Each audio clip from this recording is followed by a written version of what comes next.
Here we go. 5 lights. It's lights out and away we go. Decent starts all round by the looks of things. Is there anyone gaining positions? E2 Koskinen is gaining position on Victor Essen, who's had a shocking start. Those cold tyres not helping him at all. Nathan and Hartog up into second. Sounds like there is all sorts of crunching and munching going on in the pack. 7th now, E2 Koskinen. However, Victor Essen is fighting back. He's on the outside. He's got the better line. Is Victor Essen going to stick the nose in? No, he doesn't quite. The door is closed. And Axel Kohlstrom, no, Alexis Guevara, who's been forced to take the runoff to stay ahead of David Oas. Nathan and Hartog looks like he might have damage very wide out of there. As Victor Essen now does get back past E2 Koskinen, who's in 8th. Currently, no one in that bottom 6 has managed to break their way into the top 10 on the medium tyres, which is what they would have wanted to do at the start. Alexis Guevara looking like he's having some trouble in that Alpine with keeping it stable. Sam Zabadami and Ludwig Beresford having a little bit of a scrap here. Ludwig looking like she's got the slightly faster setup in a straight line. Let's hop on board here and see what happens down into this braking zone. Ludwig Beresford does manage to outbrake Sam Zabadami, but Sam Zabadami with the better traction on those soft tyres now has the inside line, and I expect will hold that position. Indeed he does. As you can see, very dusty here at Kota. However, Ludwig Beresford dives to the inside. But he's not going to get that move done. It's not going to happen. Not today. As David Oas gets past Jack Rasmussen. As I've said, his oh hello, a move up the inside there from Victor Essen. I completely missed that one coming. I did not see that he was close enough for that move, but has he now sacrificed himself to E2 Koskinen behind? No, E2 is far enough back that that's not going to be a worry for him. Is Victor Essen going to go for the move up the inside? Jack Rasmussen defends, weaves slightly to the left, but that would have compromised his line a little bit through this corner. As David Oas runs a little bit deep. These guys having a little bit of a three-way battle here, as now Tolga Nauban, Gelotto losing position. Simon Casera, in fact, and Gelotto, have they had a coming together? Looks like neither of them have damage, but there has been a coming together there.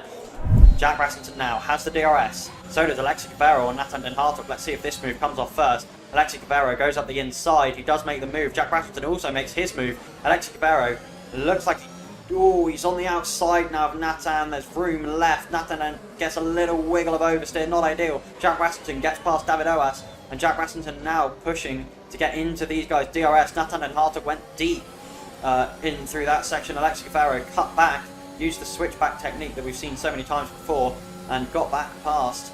But Nathan and Hartog very, very low on, lots of drivers very, very low on ERS at the moment. It's not looking great. As Gelotto gets past Simon Casera, there's a yellow flag in sector 2. That's because Simon Casera has had a spin. Yes, he has. He's got his front wing. Yes. Right, we'll move back to the action.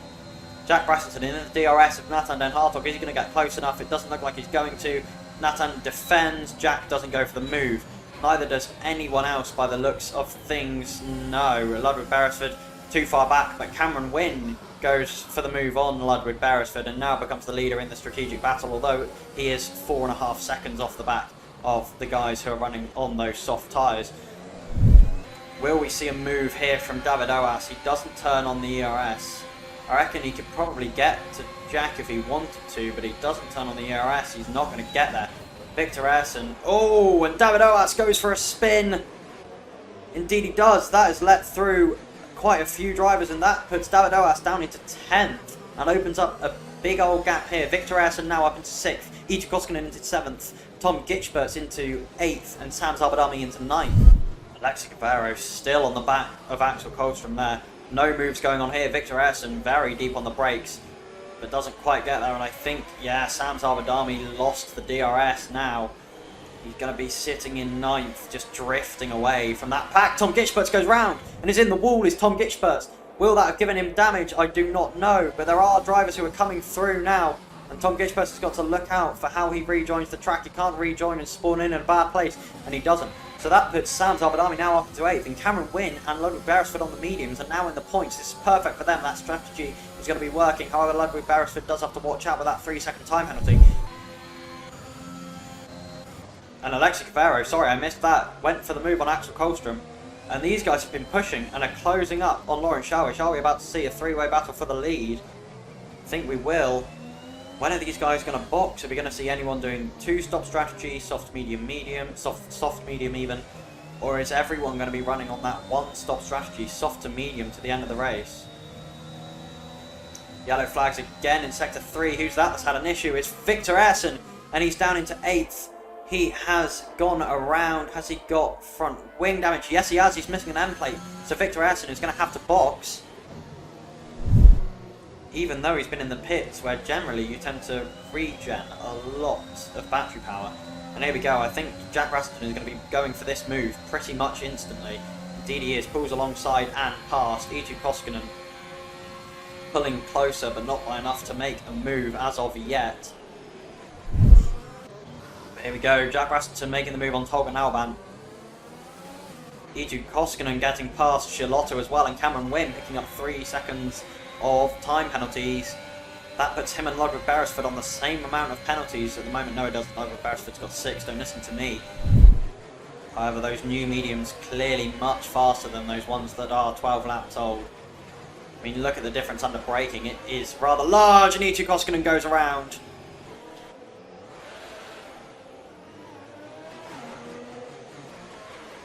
He's only lost that 1 position though.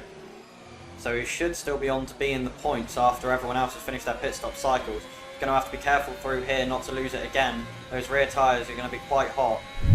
And here we go, I expect here he will. Cameron Wynn has got a lot of battery, but he's not going to fight the move. He knows it's coming, he knows it's not worth it. He's on older tyres, this isn't the race that he's in.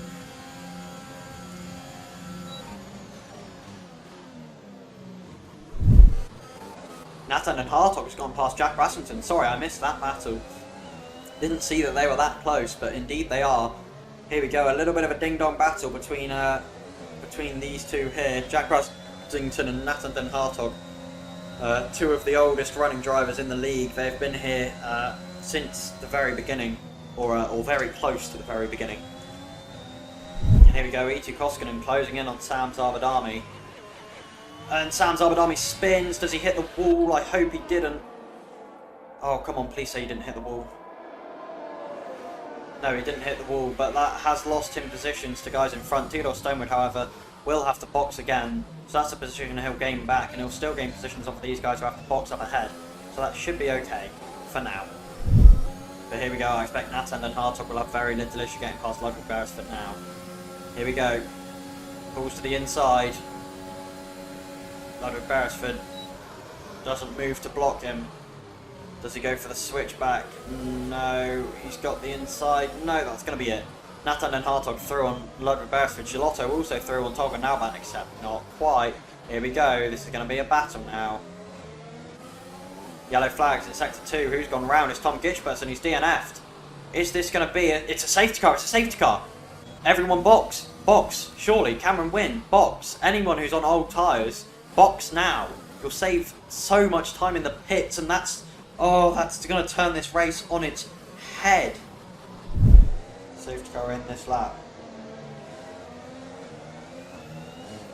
Indeed we do. Here we go. We are racing again.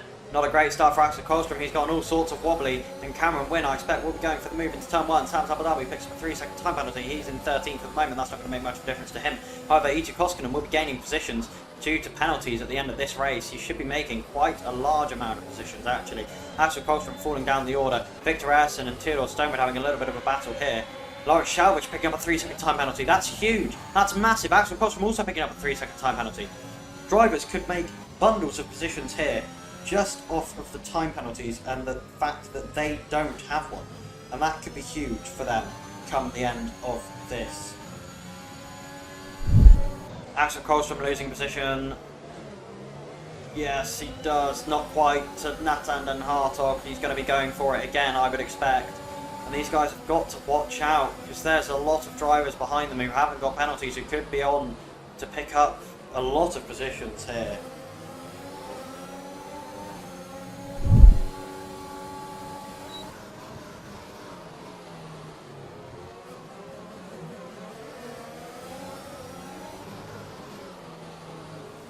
Here we go, lots of position changes at the moment. Nathan and Axel still fighting it out. E2 Koskinen getting past Tolga Nalban, although he's also now picked up a 3-second time penalty. That's going to negate all of those positions that he wanted to gain. Everyone gaining. Nathan and Hartog now moving past Ludwig Beresford. Does he make the move stick? He's on the outside. He's got the DRS. Ludwig Beresford doesn't. I expect that will be it shut and dry for Nathan Den Hartog. Unless Ludwig Beresford fights back in the braking zone. He tries to, but no, that's going to be it. Talking now about the Theodore Stonewood having a battle back here, which I hadn't quite caught up until now, but now we do. Gelotto almost going for the move there. On Ludwig Beresford, he tries it again on the Williams, man. He's not going to be able to get that done. Axel Kolstrom and Jack Brassington close behind. Oh, Eetu Koskinen with a brave move going up the inside of Jack Brassington. It hasn't worked out for him. He hasn't made the position. However, he is on the far faster tyres and is now in the clean air, having taken the faster inside line through that corner. Jack Brassington understeers wide. Eetu Koskinen is right behind him. Jack Brassington feeling the pressure. He's understeered wide again on exit. Eetu Koskinen doesn't quite have the drive to get that position as of yet. Theodore Stonewood, however, does have the drive. And is he going to look to go all the way around the outside of Eetu Koskinen? Oh, that from Jack Brassington, that hasn't helped. He just parked it on the apex. And Eetu Koskinen now down into 11th. However, he will gain that position back into 10th because of the penalties. And, oh, no, he won't. That was contact from Tolga Nauban. Oh, really? Come on.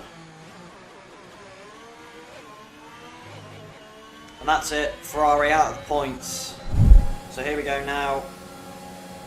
Lots of movement happening. Oh man, it's 3 wide.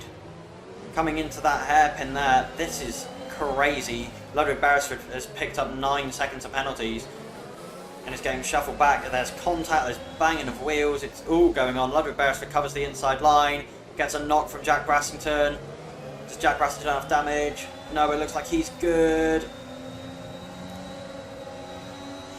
And it looks like these mediums might be able now to start fighting back on those soft tyres. Theodore Stonewood going for the move. Axel Kolstrom nearly loses the car. Theodore Stonewood gets through on Ludwig Beresford, and Axel Kolstrom manages to fight off Victor Ersson for another lap, as we've now had Eetu Koskinen go round again. But here we go. Ludwig Beresford goes all the way to the inside. He gets moved over by... Oh, and he's gone almost all the way up the inside, almost all the way to Jack Brassington. David Doas now on the inside of this corner as well. Is this going to get messy? So far everyone's survived. No, there's contact there. There's more contact there. They're still 3 wide, I think. And Axel Kolstrom, I think, has come out worst.